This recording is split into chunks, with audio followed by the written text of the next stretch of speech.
মুমিনদের জন্যই জান্নাত, মুত্তাকিদের জন্যই জান্নাত। একটা বেঈমানও জাহান্নাম থেকে মুক্তি পাবে না।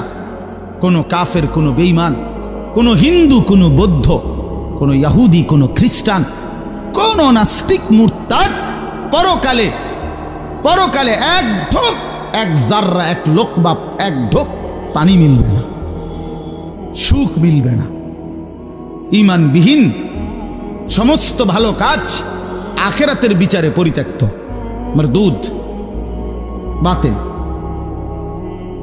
ঈমান শর্ত। মৃত্যু পরবর্তী যেই কোনো বিনিময়ের জন্য উত্তম বিনিময় পেতে হলে কি লাগবে? ঈমান জরুরি। ঈমান জরুরি। ঈমান হারা সর্বহারা, আল্লাহ হারা সর্বহারা, সর্বহারা।